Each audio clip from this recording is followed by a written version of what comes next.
That's the thing that shocks most people. You know, they think of a video game as a few people in their garage, and you say, no, this is 50, 60 people for 3.5 years. You're like, what? A lot of people, I think that video games are, purely kids, so it's like a toy. So, why would you put that much effort into something that's a toy? I was the kid. I was writing games when I was, 12, whatever, and the other kids in the block would say, I'm going to play quarterback for the Cowboys, and I'd be like, I'm going to make video games, and everyone's going to play them. Like, you dork. Go back to the chess club. Who's laughing now? Yes, I was in the chess club.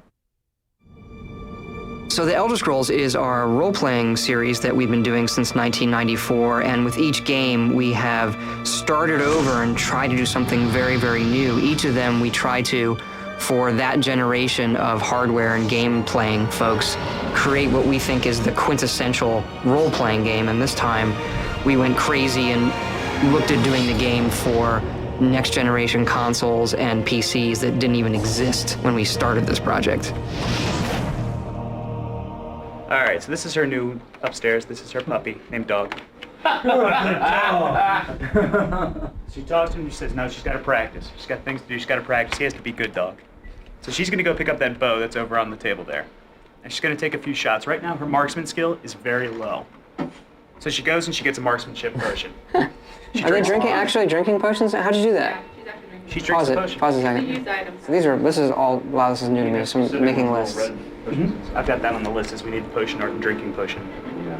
That. Yeah, it's on there. Okay. All right, so she drinks that, which increases her marksmanship skill. Now she attacks. Dude, that is brilliant. So she goes and picks up this book over here and starts reading. Dog starts eating. His animations are going to be tweaked, and now he's got all sorts of energy. He's running around. He's running around like an idiot, and she's starting to get annoyed because she's trying to read. She's like, no, mommy's reading, and he goes, huh? Bam! Paralyzed. Falls over. She goes back to reading while the dog twitches helplessly on the ground. All right, so now she says she's gonna go get some sleep. The dog still wants food though, so he follows her over to the bed. She says, "You're a very bad puppy. You're a very bad puppy." And he goes,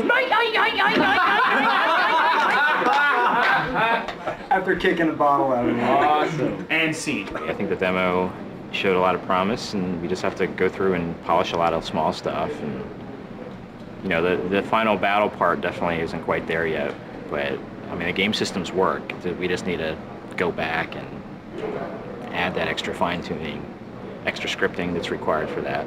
So And no panic yet. you guys are waiting for this panic, and I don't think it's quite gonna come. What's at stake here? There are two big focuses for E3. So one is the demo, and we'll go in there, have a big giant plasma screen, and it'll be, me and Todd in there just talking to people about the game and kind of running through the same demo every hour on the hour. And then the second thing would be the trailer. It has to be awesome. It can't miss. It's the most important thing we do because it gets seen by everybody.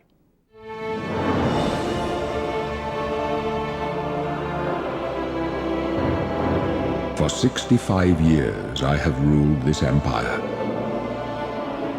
Generals and kings have knelt at my command. But a darkness comes. The blood tide rises. These are the closing days of the Third Era. Oblivion is a sword and sorcery epic role-playing game. The things you see in Lord of the Rings or stuff like that. And at its heart, it is this run through dungeons and kill things game. You have all these features and it's all kind of, there's so many things people get attached to, but at its heart, it's run through dungeons and kill creatures and take their stuff and buy bigger weapons and kill bigger creatures. And that's kind of layered in on top of this. Wow, look at these flowers. Can I pick that? It's almost like two things sitting on top of each other. Here's the game, and then here's the virtual world.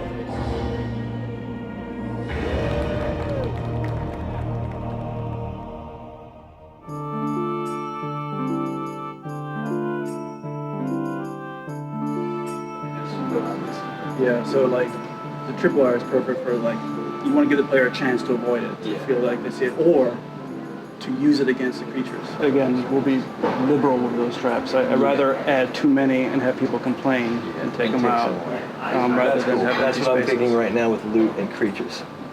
Overwhelming. I'm trying to overwhelm it with lots of loot. So that you get more out of the dungeon, because, everybody's been saying the argument, you get more in someone's basement than you do in a quest. Well, I'm one of the world artists, but I specialize in the Oblivion plane art and the lower class.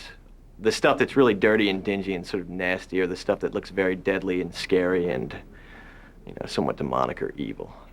That seems to be in my comfort zone, in a way, that I can go do that stuff far easier than if they asked me to do anything that was nice and beautiful. This is basically showing an overview of what you'd expect a dungeon level to look like. So they're built on a grid system, so that they have an exact fit and match, and you won't see any seams. It's a lot like a Lego set in a way, except, far more complex and detailed.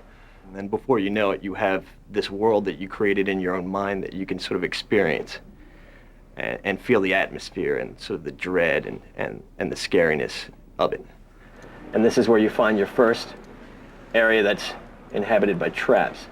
So my goal is, I'm hoping the player walk over to the treasure chest and walk through all 3 of these zones, therefore setting off all 3 of these traps up here, here, and here.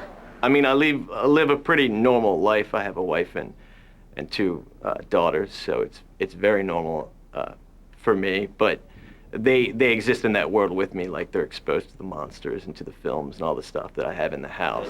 I love the undead. I try to use them as much as possible. Just bring in one of these guys, pop them down, and so like this one only has 1 arm, or the other one has no head. I guess I'm sort of a non-conventional sort of person, so that I've always stayed away from the more conservative side of life. So I like the stuff that is far more, I guess, less mainstream. So it wouldn't just follow this route along the path here, but maybe it would take this route, and give it a little bit more lifelike behavior as far as the direction it's going to travel. But also give people questions as to why it's there and what it stands for, because that could be more interesting in what you read into it rather than the literal. What your mind imagines sometimes is far cooler than what the reality is of situations. I know the designers have a long wish list of art that they wanted, but you know what? I mean, if you don't get that unique looking sword, I think we can live with it looking like every other sword in the game, so. I'm waiting for Craig to do as usual. Everybody stop coding, I'm gonna fix this. Just 2-step. 1 step forward, 2 steps back. Woo-hoo! So I'm gonna make everybody turn around and we'll start making some progress.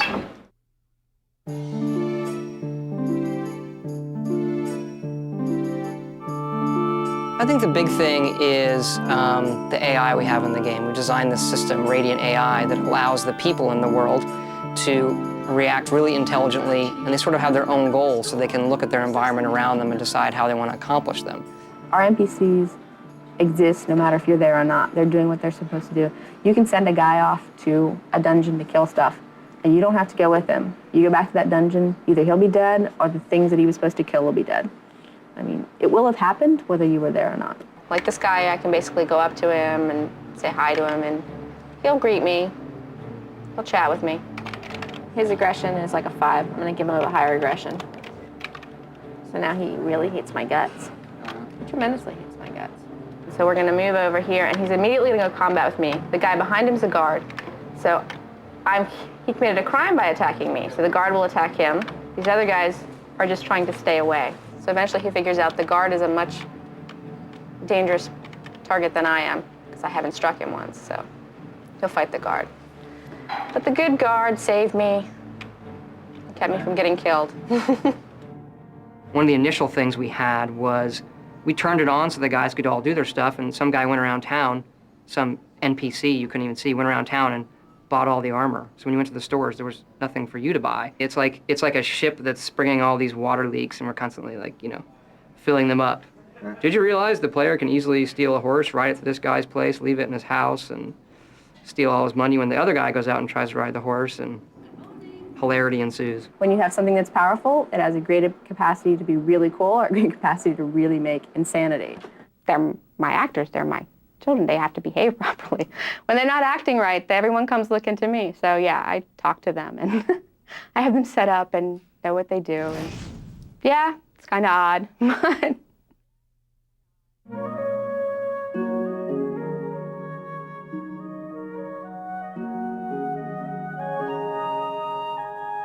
Yeah, I'm the lead artist for Oblivion. I'm a 3D modeler and texture artist for Bethesda Softworks.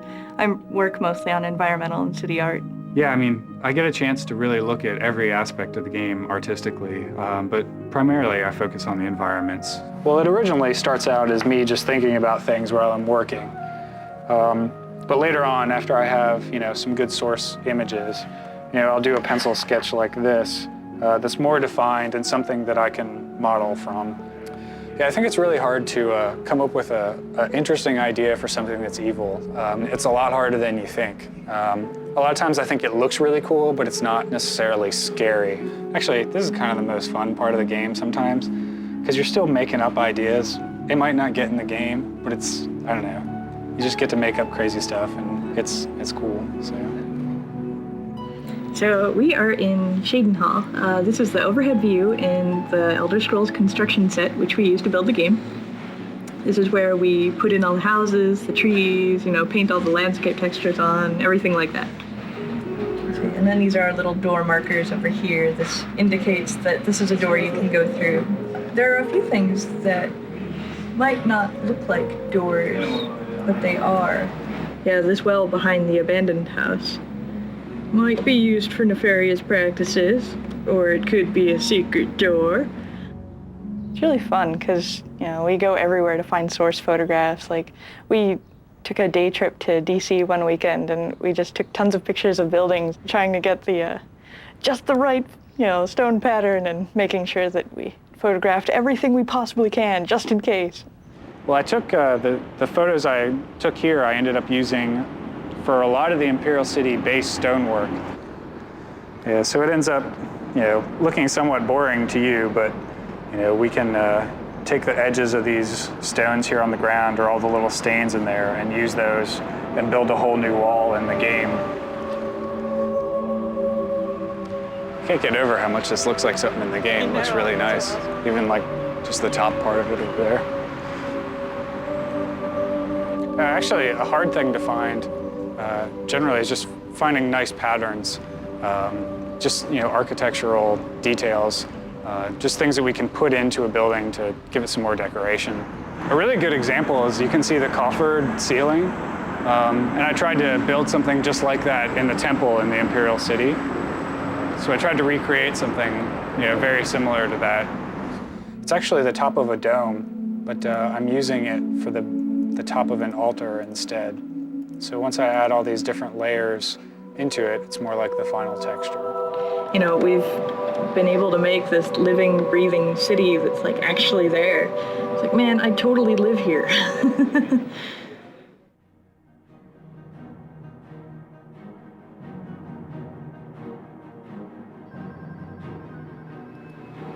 Just type pick idle. Pick idle. What's that supposed to do? Did you actually select the right idle animation in the idle manager? Yes. Click on the candle. All right. We have over 100 bugs and tasks open in the database, and that number fluctuates anywhere from 50, and we've had over 300. Candle fact, 01. So essentially, you didn't go ask anybody who made this up? No, it doesn't work. I asked Dawn and she told me to do this. She's still bluffing. It all ties together. It's all one big bundle of this is the universe, and you touch something here and it moves something over there. Now, you have duration 1. I have duration 1. In put a duration 0. Well, I used 0 before, but that's the Well, that would get rid of the problem you think you're having. And he did nothing. See, I mock you. What's his energy? Oh, that's high. Set it to high. Low energy, idle more. Oh. No, he didn't do it anyway. He just finished it. that could well be a bug. If you run through the demo now and see the lightning effect, the fireball effect in the bookstore is messed up. But if you don't see the lightning effect, it's fine. So basically for this next week or two, you guys are really gonna have to talk to each other. You're gonna have to be really, really smart about stuff that you put in the game, stuff that you update. If you see anything broken, you have to speak up. Do not assume that QA is gonna catch it, that I'm gonna catch it, or someone else is gonna catch it. If it says E3, it needs to be done that day. And if you look at it and it can't be done that day, talk to somebody about it. Because we need to sort of slot these things and make sure it's all done over the next week. We've seen it, it's there. We just sort of have to, get some of the mess out of the way and let it shine through. But we've done it before, we can do it again. So, let's do it. I'm basically the chief deficiency inspector. So if there's any problems, I'm the one in there finding them. Primarily, I'm looking for crashes. Anything at this point specifically that's going to make the demo look incomplete. Like, the worst thing that could possibly happen is for it to crash while we're showing it to people. Oh, there it is. You see that? How'd you do that? Hey, Chris. It's that power attack thing where you get stuck. Can I kill every creature in the game? Can I soul trap every creature in the game? Can I click every button in the game? Can I exit the game from everywhere in the game? If I save the game this way, does anything get messed up? If I go here and save, does anything get messed up? I think we should throw a fireball here, but that's up to you. Because I think it was... No? Now you've ruined everything. But it looks so cool going down there. Yeah. That's the beauty of my job is I get to do everything hundreds of times. Minimum 2 times an hour, 10, 12 hours a day, 30 a day all week. Hey, that's like 150 times this week.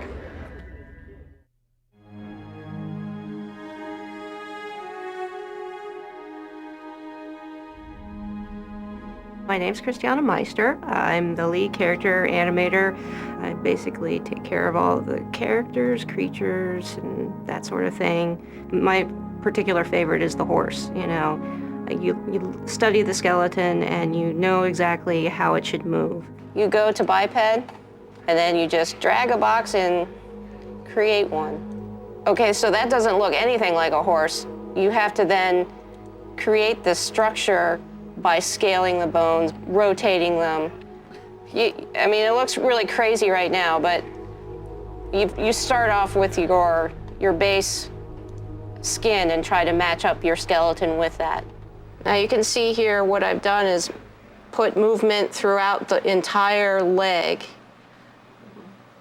but that doesn't react with the rest of the body. So then what you need to do is make sure that the rest of the body reacts to that movement, because it does in real life. If you move her head, you see the hind end actually moves. Everything's connected. There's not one joint that you can just move independently, really. And here's a horse that I can get up and ride. I have to get with the character animator on this riding animation. It looks uncomfortable to me. There's always work to be done. Yeah, I'm always, watching her move, and it also helps to, when I ride, I can feel what's going on. So feeling is a good part of animating as well, because you think about your body position and everything else while you're riding. I don't know, people are not my forte, really. I like thinking about the 4 legs instead of 2 legs. I know there are people that are completely the opposite, but I don't know. I find them much more interesting. Yeah, it's fun. With Oblivion, we were really fortunate to get some voice talent that people know to join us for the project, including Patrick Stewart, Linda Carter, Sean Bean, Terrence Stamp.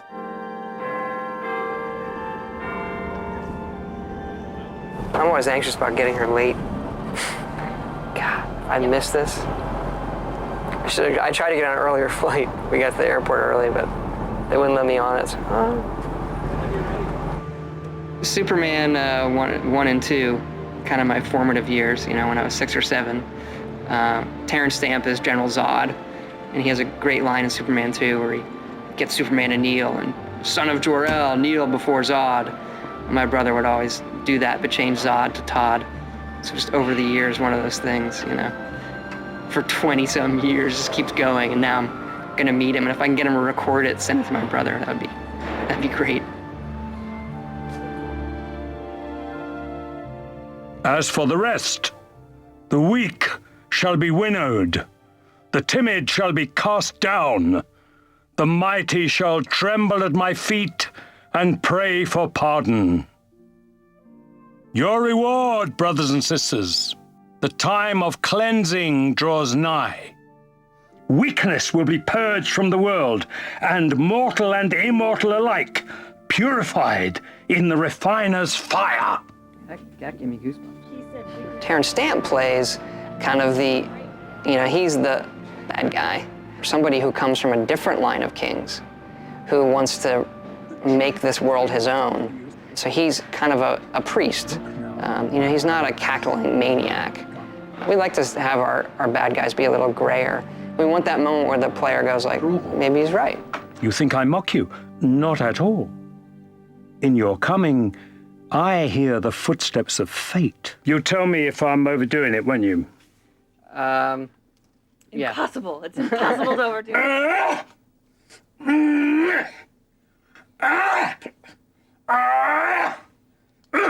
Yeah, it's kind of like he said while we were there, the character just came out of him. It's like a very serious voice. You know the guy at the other end of that is serious, you know. But if a god can die, how does his heart survive? Good. When we wrote this role, I called them and I said, they're like, well, you know, who do you want for this role? And they'd give me a list. And I said, no, I gotta have Terrence Stamp. Oh, like, how I don't know wonderful. if he does. I don't know if he's done a game. I said, Yeah. He has, but I think he's. No, I mean, I wasn't unnerved, but when I got the FedEx last night with the script, and I looked at it and I thought, well, I just don't know. I hope there's somebody there to tell me where to go, because I just had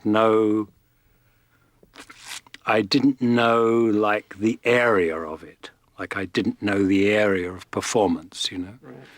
So I look forward to, you know, showing it to them and having them, you know, oh, you know, I've never seen myself in that light. Just how well we can lip sync and put other characters on the screen.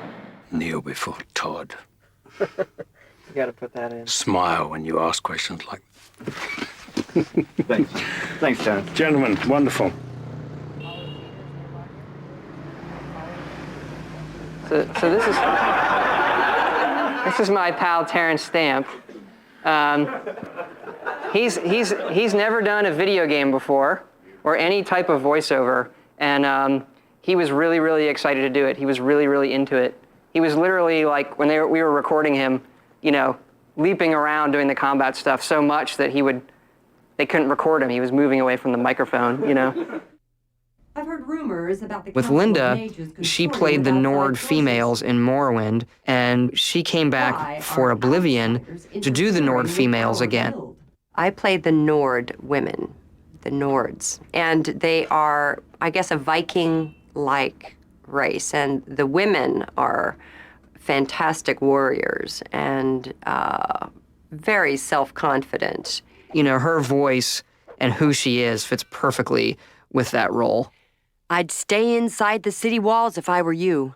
There's no telling what's going to come out of that gate. Of course, the next guy, it's my wife and I with Patrick Stewart, who's equally as good. Ken had written a bunch of notes for Patrick Stewart on the character, very, very long, referencing things Stewart had done before. I thought was embarrassingly long, actually. But I forwarded it on here, sent it to Patrick, and Patrick came in and said, I got the notes on the character, and I was sort of like, and he's like, never in my life doing any role have I gotten such detailed notes, and I loved it. I am really intrigued. This sounds really cool. You guys have given this a lot of thought. I can't wait to do it. You want to hear something really cool? What?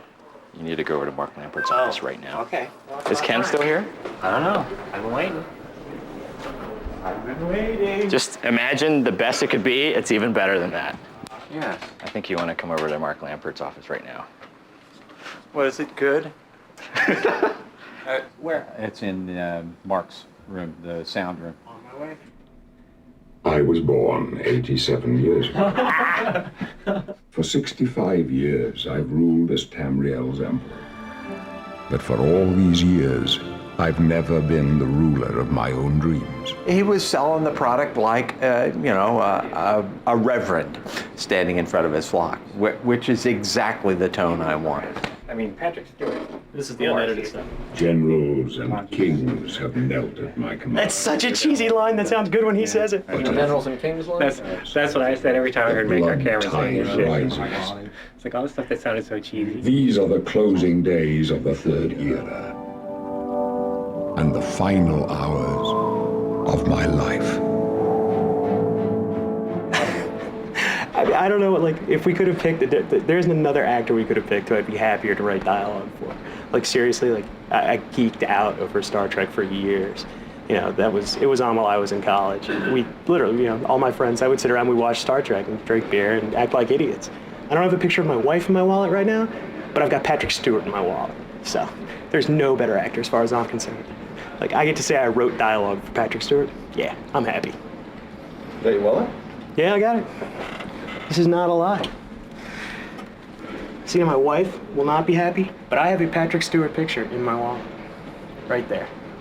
So you guys know our demo machine melted last night? And the motherboard's dead? We're never really sure. Could have been a defective motherboard. We could have just been putting too much into it. We weren't overclocking it at all. So I checked out. We're sending it back to the manufacturer, Asus, and they're going to send us a new one. So right now we have the code changing, we have the data changing, and now our hardware is changing. So the triumvirate of things changing is bad. Better now than next week. Normally, it'll crash to the Windows desktop, and you just start it back up and play it again. Well, this crashed in such a way that they actually had to completely power off the machine and restart it. This happened several times throughout the day, and finally on that last one, it just didn't come back on. By the way, the end of the demo is completely different. For those of you who weren't here on Friday, we changed the ending. It's way more dramatic. Feed me, Lord. You have to do all the kids' crazy. I think it looks cool when I block him. I mean, I think the end is the best part now. And before, for me, it was, the worst part. And now I think it's the best part. I don't know if that's the newness of it. But it's got good, epic fantasy demon stuff at the end, which I think the kids like.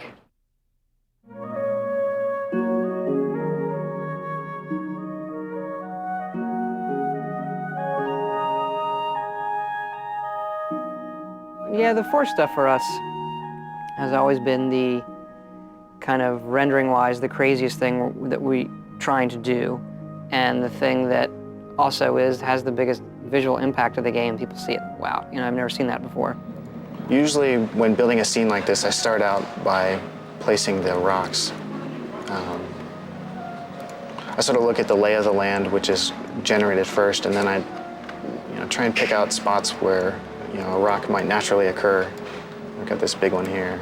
So, I would just take a big rock like this and plop it down, sink it to an appropriate height, and then I'll go and add like little satellite rocks around it to try and create a feel that there's some natural erosion going on. Came out looking for source textures for some of the surfaces in the game, specifically terrain textures and like pictures of the ground, things like that. It's really tough to find images like that online, for those purposes anyway. With a rock, a lot of the visual impact is going to boil down from the texturing, from the coloration in it, and then using like shader techniques to try and get the shine and sheen and the cragginess to it, like how the lighting splays across it. This color and texture is perfect for some of the textures that we were trying to recreate in the game. I mean, obviously the moss in general is mostly green, but there's lots of other little details here that really help make the textures more believable. There's lots of other little browns in here, lots of little highlights in the green, and just other little random bits of nature. I've always obsessed over natural foliage and just greenery in games in general. For some reason, I think that's really cool. It's just not something that you normally see, and I definitely think it's a fun environment in a game to play in. You think about all the leaves individually, they're probably pretty close to the same color, but you see them all in a scene like this. There's so much contrast and play of light. In the foreground here is an example of some of our grass that we have in the game. So we've got some ivy in here and some tall grass.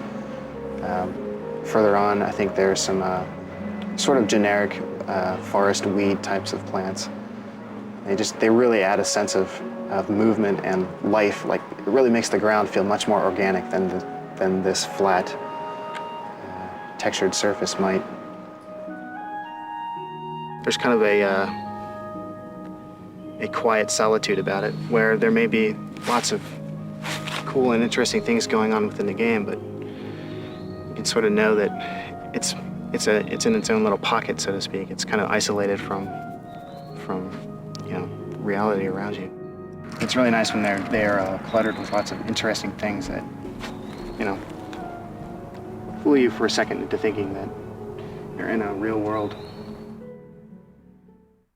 Well, it's Thursday now, Thursday morning, and E3 starts next Wednesday. However, the computers need to be shipped out and they need to arrive there by next Monday. So we basically have until tomorrow afternoon before we basically have to stop work. The machines get packed up and they get shipped off. We're on schedule. It's taken all late nights, deep into the mornings the last 2 weeks, but looks good, looks good. Okay, I'm a little under the weather, so I'm going to try to get through this, but if my voice dies, bear with me. We built Oblivion from day one to be a next-generation game for both the PC and the Xbox 360. We've always tried to make our worlds come alive visually, but Oblivion takes this to new levels. Our artists have painstakingly modeled over 9,000 objects. There are 9 main cities in the game and dozens of smaller settlements. Over 1,000 NPCs live in Oblivion, all with their own schedules and jobs. Good morning! Oblivion features over 50 hours of recorded dialogue, all lip-synced in real time. They say the streets run red with blood, and the Daedra will soon overtake the entire city. The voices fill half of the game's DVD. Please, come on upstairs with me.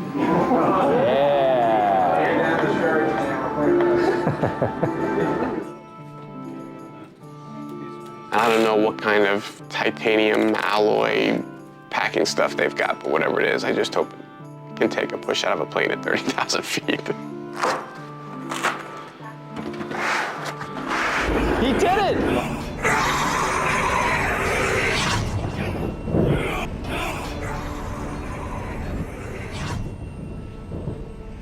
Now I just need to make sure that works all day. If you do not have any red buttons, proceed through the register. If they don't like it a lot, I'll be really disappointed. It's all about meeting expectations. It could still be like one of the best games there, but if it doesn't meet their expectations.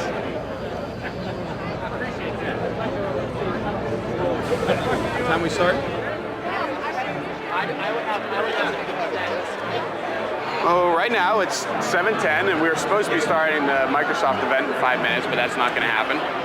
So we're just hanging out, waiting to meet up with some folks, and we go get something to drink, and we'll watch them put our trailer up in front of thousands of people. I mean, I'm really looking forward to it. It's an awful lot of work to get to this point. I mean, we haven't seen it on a freaking movie screen, so we have no idea how it's gonna look. Well, we know it looks really good on a 61-inch TV, but on a movie screen. But if it looks as good as we know it can, and if it's and if the response is really awesome, I think it'll probably maybe the greatest professional moment of my life. So how about this? How about a brand new, full-featured, next-generation role-playing game in the launch window? Morrowind was one of the best-selling role-playing games ever on the Xbox. The sequel to this incredible game is called Elder ScrollsIV: Oblivion.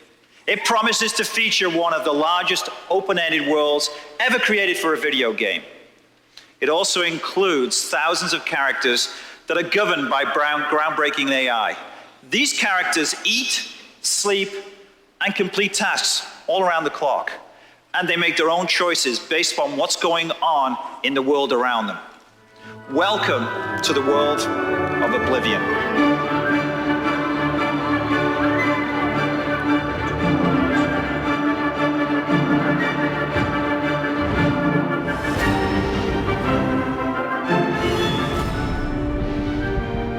Hi, I'm Todd Howard of Bethesda Softworks, and welcome to our presentation of the Elder Scrolls IV Oblivion.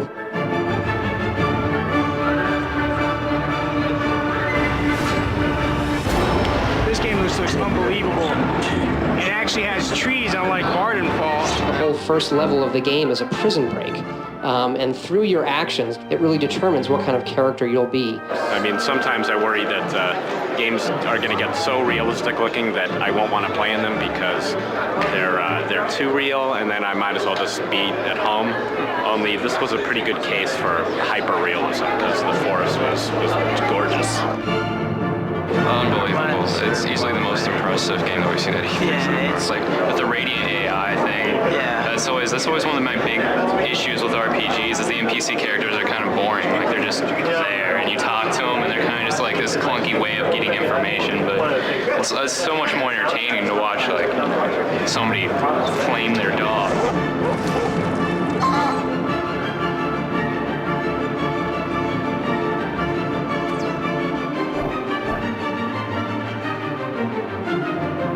Oh my God, have you seen our booth? It's off the hook. Fans of the series, they're gonna go nuts. They're gonna love it. Morrowind changed my life. I don't know about that. Maybe it didn't change my life. It definitely took away a lot of my hours.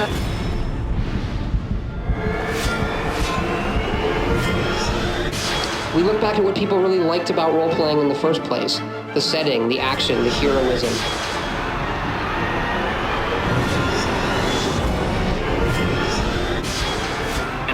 When that guy came, I don't know if you've seen it or not, but when the guy came out of that Oblivion portal, that was cool. He was so cool. They